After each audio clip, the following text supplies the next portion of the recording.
Hi, Jennifer here, and today I'm gonna hem a pair of pants. They're these jeans. I'm gonna show you how to create a stitch like this with that double line, except this stitch right here, it is only created by a particular machine, and this is called a cover stitch. It allows a lot of stretchiness. This is a really stretchy fabric, and it creates that double line. But a lot of people, including myself, who sew, do not have this kind of machine.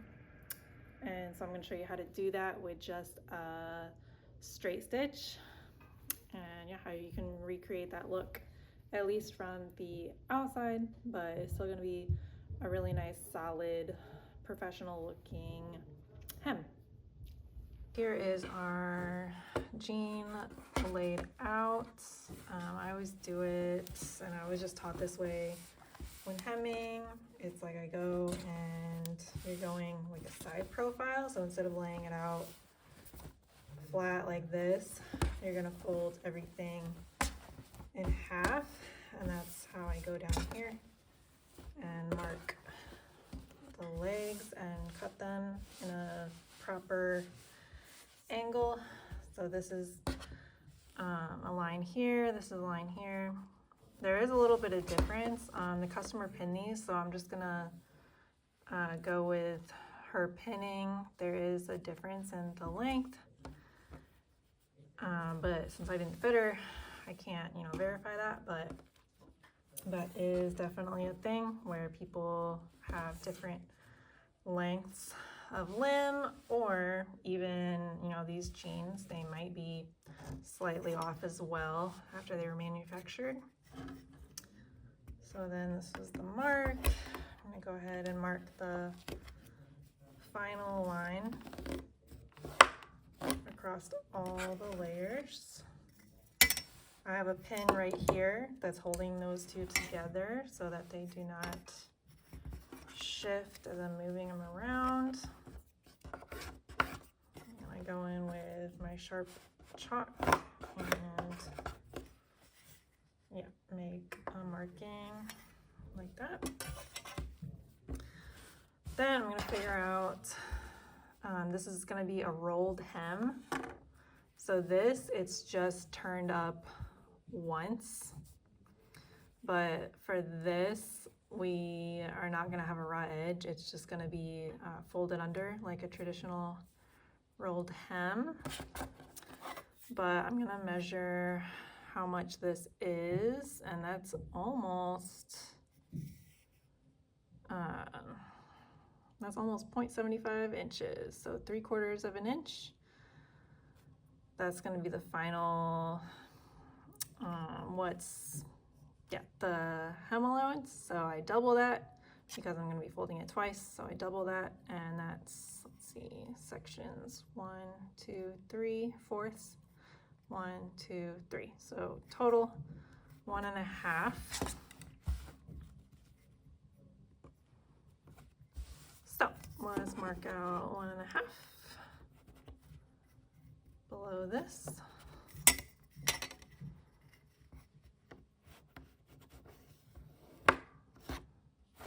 And that's going to be our cutting line. I'll just double check. Sometimes it can be a little bit off when I draw that line, so just double check. Yeah, 1.5, and then 1.5 down here. I'll take my scissors, and this is all gonna go.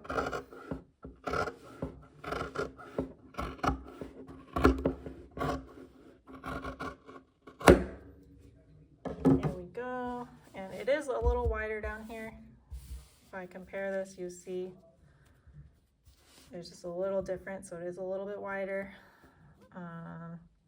If the customer is really picky and they care, then they could ask for a taper as well. But if they don't say anything, or most people aren't going to notice, especially if it's not that big of a difference when you compare this. And when we look at these, I am gonna be folding this twice, like this. And then to get the best results, I'm actually gonna go in, because I want it to lay down, flat, as flat as I can. So I'm gonna take a pin here, and then right here, I'm just gonna go to the seam allowance and do a little clip right here. And that's gonna be on a fold. And then also 3/4 in, that's like halfway down this. And then I'm gonna do another little clip. And I do that just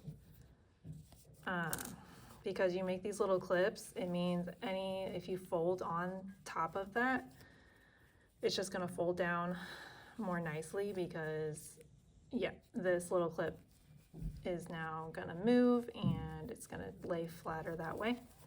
This is a flat filled seam, so this is gonna take a little bit more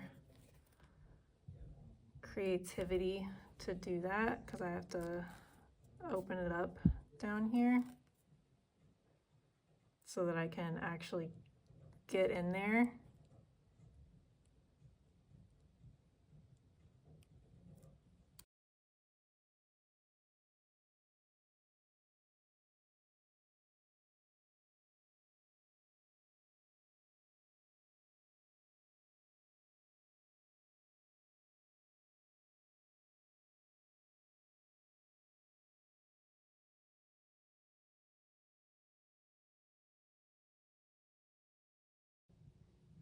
Now I'm going to go in and do my double fold on each pant leg and just make sure it's folded along that line. You see that hemline's down at the bottom.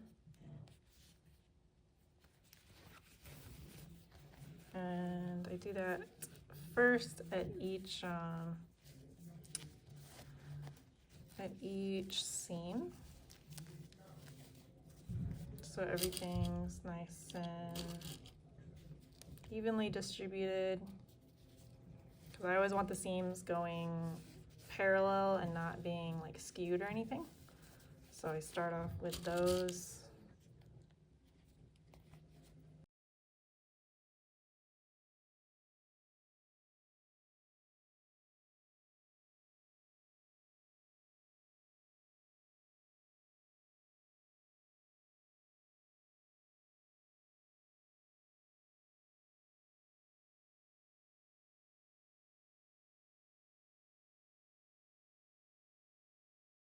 This is after I pressed it and now it's nice and flat, easier to sew on.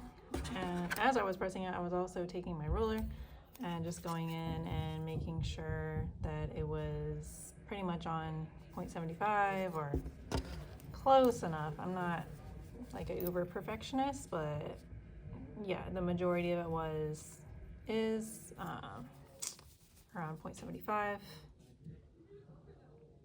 Yep, and so now I'm gonna go ahead and go in and stitch. Here's the original hem that I cut off, and you see it has a double line. So all we're gonna do is just stitch once around and then stitch another time around, and the second time we're gonna be very careful to keep the same distance all the way down. This one is pretty tiny. I'm gonna make it a little bigger just to give myself, make it a little easier, and it'll still look nice. These cover stitches, if you look at clothes, they do vary. This is a skinny one, but you'll see ones that are further apart and wider than that. Yep, but that's what we're going for with just a straight stitch machine. So here I'm going to start out along the very edge here.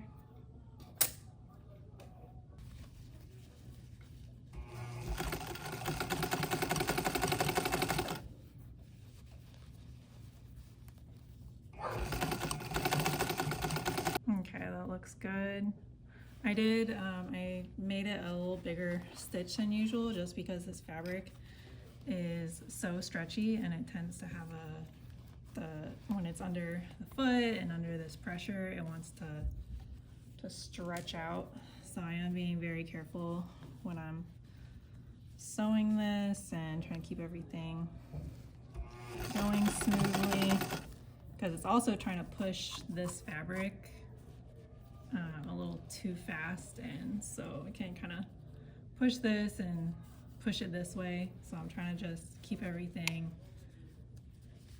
like a little stretched out on each side, like I'm holding it flat and trying to feed everything evenly.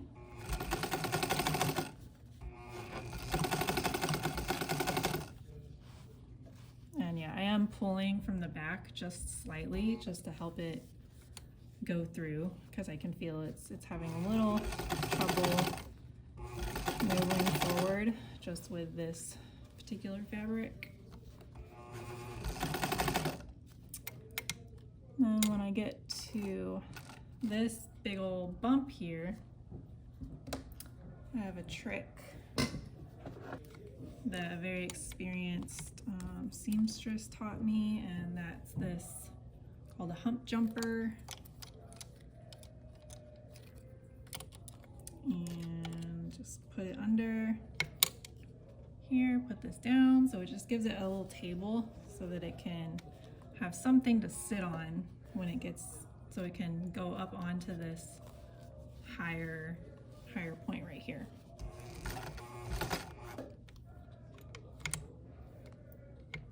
I just had to shift this up to be able to keep going. I'm also pushing this forward, and that helps.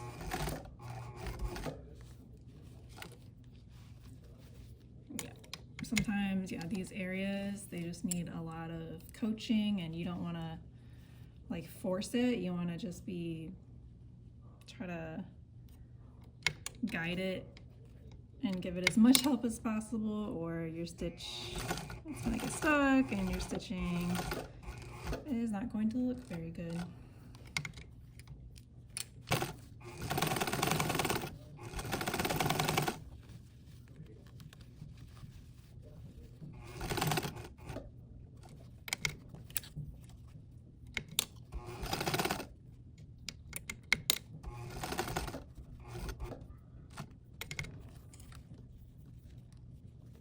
Here is my line. You can see, yeah, you can see where it has some trouble over those big seams, but yeah, overall I'm happy with it. So I'm just gonna go in and choose a distance away from this first line and just stay on that to create the next one. I'm thinking here, right here, about 3/16, and just try to keep that 3/16 away from this first line. And then I just wanted to show you something you can do to help you out. I went ahead and took the sharpest chalk I had and then went and marked the line that I need to go just in these places, so that'll just help guide me and yeah, make it easier to be accurate. I'll just follow this line right here. And now that I'm sewing this, it's actually running through really nicely, just because after I put that first stitch in there, it really stabilizes it and I don't have to be trying to wrestle with it so much. And now it's just going through there, the machine, a lot more easily and smoothly. And yeah, notice I'm keeping, if I want to shift this up and down, I'm keeping the needle down into the fabric so that it's not gonna get loose. So when I put this in, when I put the foot back down, it will not have moved anywhere.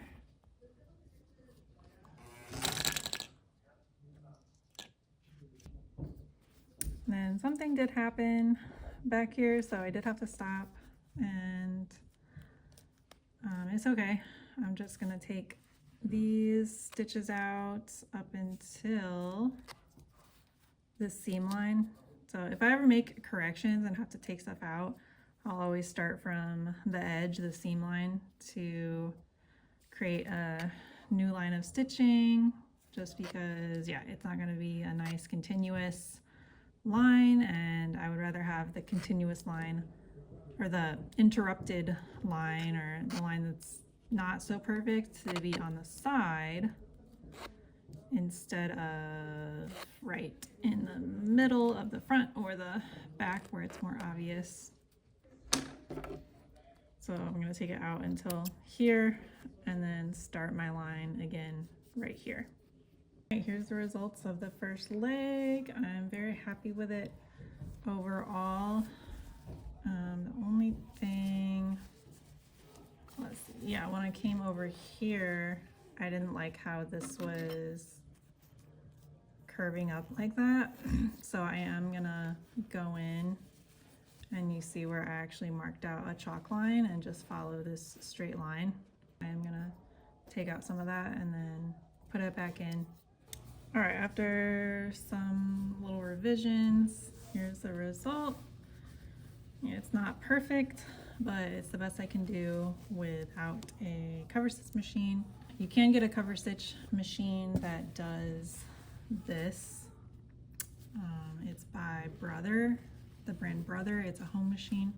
I had one at one point and it was really finicky, and I was having just a lot of trouble getting it to work properly. When it worked, it was amazing, but when it was not working and I was having to try to troubleshoot, and it just seemed very sensitive and finicky, so I ended up selling it because I don't have a cover stitch. I do little tricks like this, other techniques, and if you don't look at it with a microscope, then I say it looks good. Yeah, I'm happy with it.